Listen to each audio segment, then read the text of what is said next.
Базаалт компаниас Дархан хоттой барьсан жишг байшин дээр одоо шинээр гарч байгаа 2005 оны шинэ технологи буюу пассив базаалт панелын технологиг танилцуулах өдөрлөг төхөөрөлцөн ирсэнд бол маш их баярлалаа. Ингээд өнөөдрийн үйл ажиллагаа албан ёсоор эхэлж байгааг мэдэгдэе. За өнөөдрийн сургалт нь болохоор ер нь барилгын салбарт эрчим хүчний үр ашигтай байдлыг нэмэгдүүлэх, байгалийн орчинд ээлжтэй технологиг нэвтрүүлэх талаар ерөнхий танилцуулга мэдээллийг хүргэлтгсэн байгаа.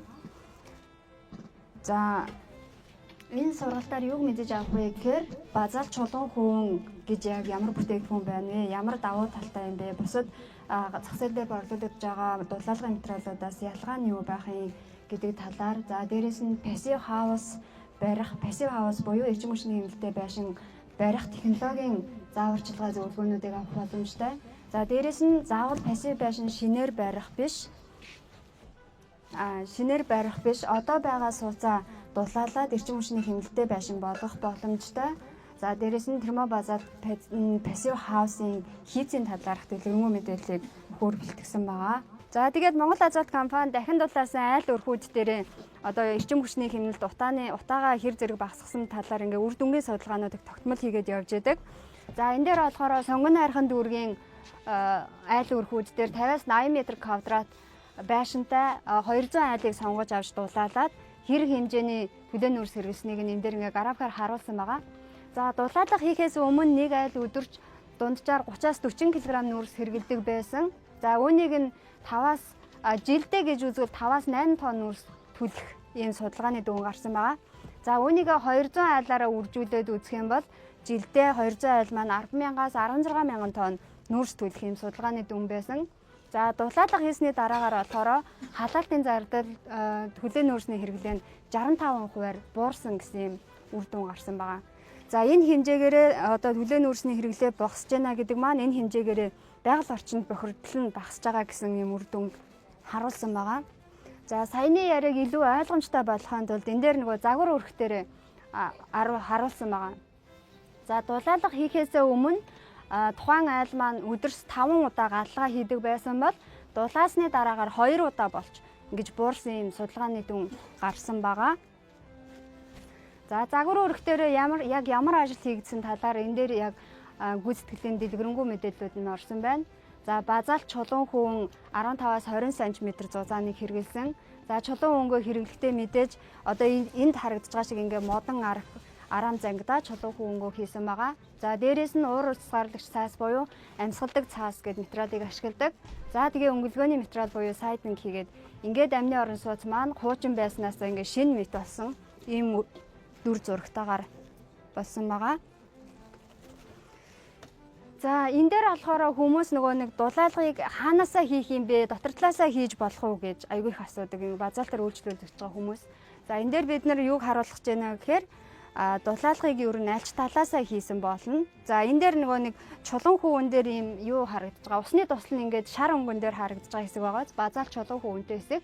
Энэ болохоор гадна талаасаа дулаалгаа хийх юм бол нөгөө хөдөлгөөний цэг буюу 0 цэгийн процесс маань гадна талын дулаалга дээр явагдах учраас байшингийн үндсэн хийц болох тоосхыг хөлдөж гисгээс хамгаалж өгдөг.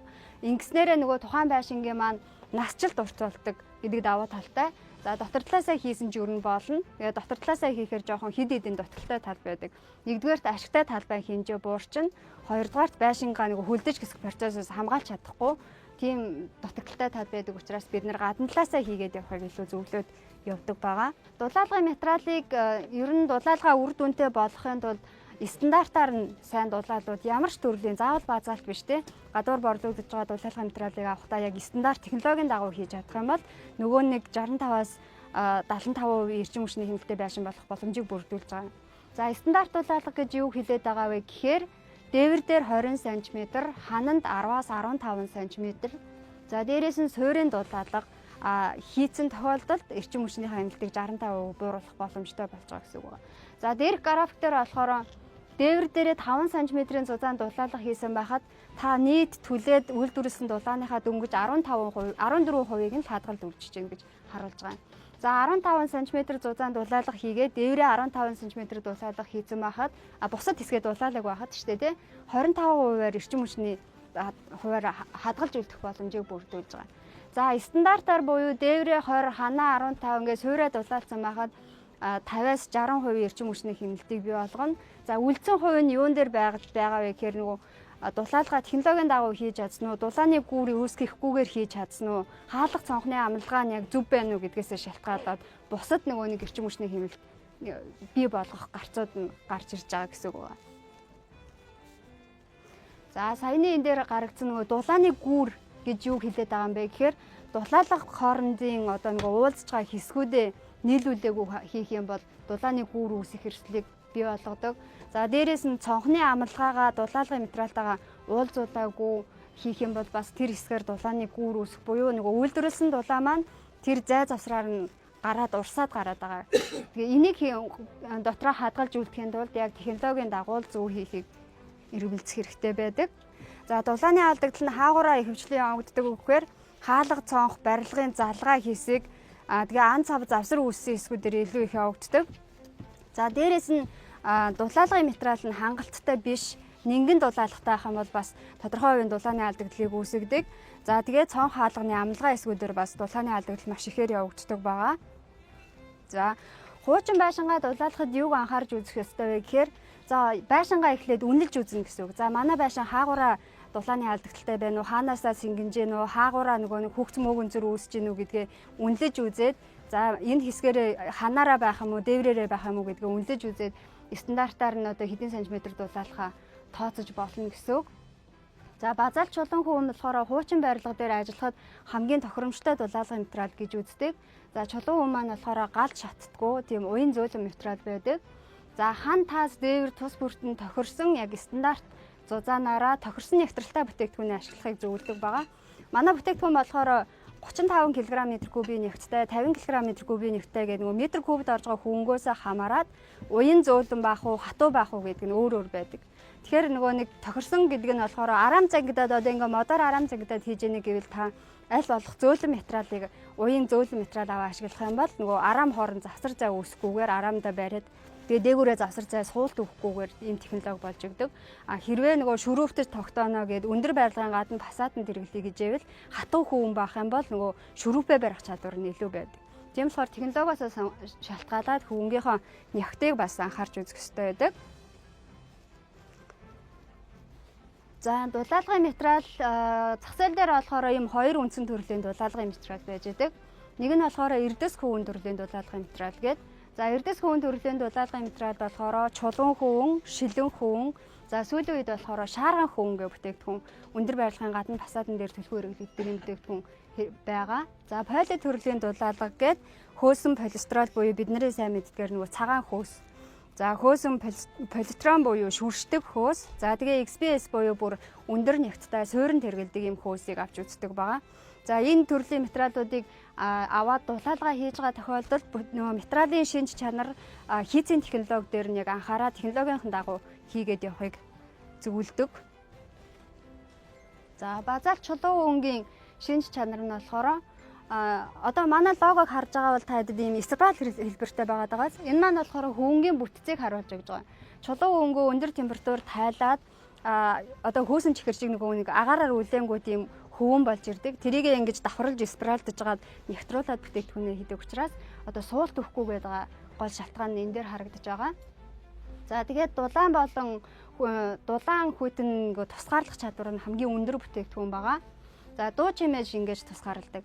За дээд айлын ч юм уу нөгөө дуу чимээ ихэд штэ тий. Тэрийг энгийн өрөө хоорондын дуу чимээ байх юм бол та нэг 10 см зузаан чулуун хөвөн хийчих юм бол тэр дуу чимээ дарагдах боломжтой. Хэрвээ нөгөө дуу чимээ маань дамждаг гэж байдаг штэ тий. Шугам хоолоогоор дамждаг ч юм уу тий. Тийм байх юм бол яг тусгаарлах боломжгүй. Зөвхөн одоо өрөө хооронд тусгаарлагчаар ашиглаж болдог. За тэгээ байгалийн чулуунаас гаргаж авсан учраас эрүүл мэндийн сөрөг нөлөөгүй эко бүтээгдэхүүн гэж явдаг байгаа. За Монгол Азалт компани маань одоо энэ 6 нэр төрлийн бүтээгдэхүүнүүдийг зах зээл дээр нийлүүлж байгаа. За базаалт чулуун хөвөн буюу үндсэн дулаалгын материал маань байна. За энийг болохоор дуу дулаан тусгаарлагч материалаар ашигладаг. За дараагийнх нь болохоор базаалт фибер арматур гэдэг одоо тэр үүдэнд байгаа ингээд хөндлөн хийсэн бүтээгдэхүүн байгаа. За энэ маань болохоор базаалтыг одоо дээс томж байгаа юм шиг базаалтаа хөвөнгөө утас болгоод тэгээд ингээд томоод гаргаж авдаг юм бүтээгдэхүүн байгаа. Тэгээ гадна талаар нь нөгөө нэг бетонтой барьцлах чадрыг нэмэгдүүлэхийн тулд кварц илсээр бүрээд өгчдөг. Тийм барцгар гадаргуутай. За тэр маань болохоор ямар даваа талтай юм гэхээр зэвэрдэггүй ган арматураас 2.5 дахин бат бих 4 дахин хөнгөн гэдэг утгаараа одоо нөгөө амны орон сууцны суурь нь зам гүүрийн бетон хийцүүдэд ашиглахыг зөвлөдөг. За сүүлийн үед болохоор хүмүүс нөгөө газар тариалангийн хашааны шоонд айгүй их ашигладаг болсон байгаа. Хашааны шомоо арматур хийхээр хүнд болчдөг.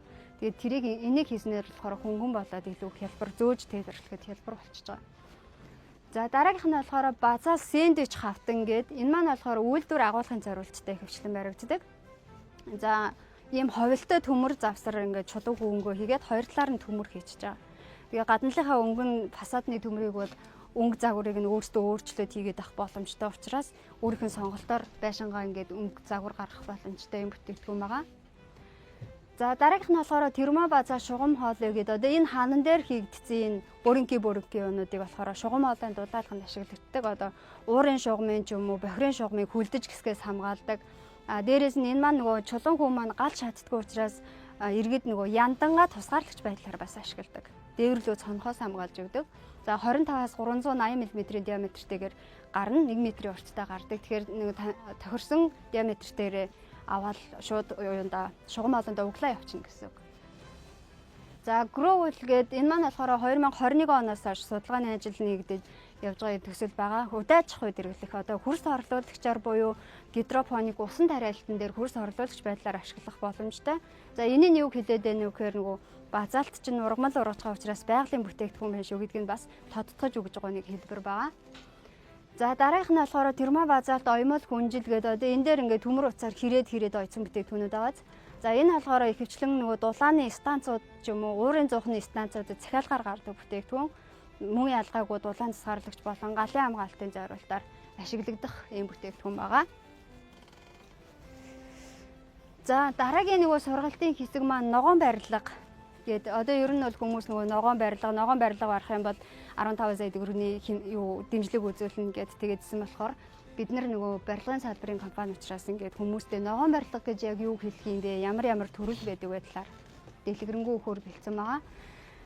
За ногоон барилга гэдэг нь болохоор байгаль орчин дээлтэй байгалийн нөөцийг ингээ оновчтой ашигладаг эрчим хүч усны хэмнэлттэй ийм барилгыг ногоон барилга гэнэгээд ногоон барилгын хүрээлэн гэдэг байгууллагаас ингээ томьёолоод гаргаад ирсэн байгаа. За төрлийн хувьд болохоор эрчим хүчний хэмнэлттэй байшин, пассив байшин, хybrid байшин, за zero energy байшин гэдэг ингээ 5 төрөлд хувааж үзэж байгаа. За яаж ингээ 5 төрөлд хувааж үзэж байгаа юм бэ гэхээр за эрчим хүчний хэмнэлттэй байшин ингээ гэрчилгээжүүлнэ гэж байгаа. За гэрчилгээ авахын тулд яах ёстой вэ гэхээр за BEST гээд ногоон барилгын үнэлгээний системийг боловсруулсан нийтдээ 2 бүлгийн 12 шалгуураар 100 оноогоор дүгнээд за хэрвээ таны байшин ингээд 81-ээс 100 оноо авах юм бол А үнэлгээний байшин болж гинэ гэсэн. За 61-ээс 80 оноотой болох юм бол Б үнэлгээг авч гинэ. За 40-аас 60 авах юм бол суур гэрчилгээ олгодно. За энэ оноог аваад та нөгөө нэг банкуд дээр ч юм уу ногоон амны орон сууцны зээл хүсэх, ногоон амны орон сууцны санхүүжилт авах эрхийг үүсэж байгаа гэдгээрээ даваа талтай. За 100 оноо маань дотроо эрчим хүч ба усны хэмнэлтийг нь яаж шийдсэн бэ гэдгээс шалтгаалаад 60 оноог нь авах боломжтой. За тэсвэржилт ба хүрээлэн буй орчин дээрээс 40 оноог нь энэ болохоор нөгөө тус бүрт нэм шалгуураар энэ 40 оноог цуглуулна, 60 оноог цуглуулна гэдэг ийм шалгуурууд нь байж байгаа. Та ногоон барилгын хүрээлэн гээд пэйж рүү вебсайт руу ороод харах боломжтой байгаа. За хэрвээ та ногоон барилга барих юм бол ер нь ногоон барилгын ирээдүйн чиг хандлага нь юу вэ гэхээр за арилжааны банкуд болохоор эрчим хүчээ 20%-аас дээш хэмнэсэн байшин барих юм бол ногоон зээлээр амны орон сууцыг нь одоо ногоон зээлээр барих ногоон зээлээр одоо борлуулалт хийгдэж байгаа бүтээгдэхүүн үйлчилгээг ашиглах юм бол бас банкуудын ногоон зээлээс тэр бүтээгдэхүүнүүдийг авах эрх нь нэгдэж байгаа. За дээрээс нь 2024-өөс 2028 оны засгийн газрын үйл ажиллагааны чиглэлд гэр хорооллыг эрчим хүчний хэмнэлттэй юм орон сууц барих юм бол 15-аас 30 сая төгрөг хүртэл санхүүгийн дэмжлэг үзүүлнэ гэдэг бодлого гараад явж байгаа. За тэр хүрээндээ Улаанбаатар хотод бол ингээд дүүрэг болгон дээр амны орон сууцны иргэдэд мэдээлэл өгөх төв гэдэг төв нэгдсэн.